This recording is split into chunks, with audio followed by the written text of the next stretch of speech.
Mr. Brown, isn't there a danger that all these promises of more powers coming now just look like too little, too late, like a panic reaction in the face of a possible yes vote on Thursday? Well, I think within Scotland, people know that I and others have been proposing this for some time. The important thing is that we have a United Kingdom timetable now for delivery. So you make your decision on September the 18th, and delivery day is every day after September the 19th. You move to a timetable, powers agreed, legislation proposed by next January, and then we can get the legislation through in a year.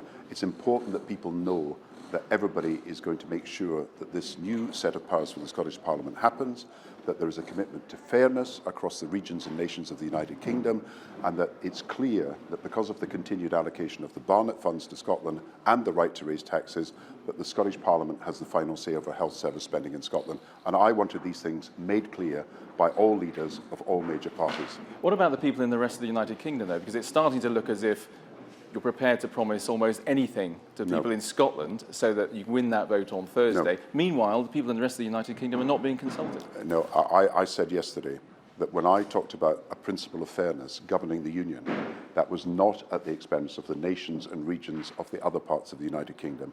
I want to see fairness across the whole of the United Kingdom, and I believe that's the overwhelming opinion of Scots. They want a union where we share and cooperate across the nations and regions, but of course they have a Scottish Parliament that can make decisions in a whole range of areas, and that offer of devolution should be on offer also. That offer should be open to the other regions and nations of the United Kingdom. So does that mean there should be an English Parliament? Is that the logical consequence of where we're going with this? I don't think people want an English Parliament. Then how can there be balance then? Because the United Kingdom Parliament has got 85% of its representation is from England. At any point, the English representation has power to deliver within the United Kingdom Parliament. What we've got with the Scottish Parliament and the Welsh Parliament and of course the Northern Ireland Assembly is a recognition that there are minorities as part of the United Kingdom and they have rights and they should have the power to make decisions as they wanted. I personally think this should be available to the regions of England as well. Do you think that Scots MPs should have to duck out from the Westminster Parliament if there's a no vote on Thursday and we have this new dispensation?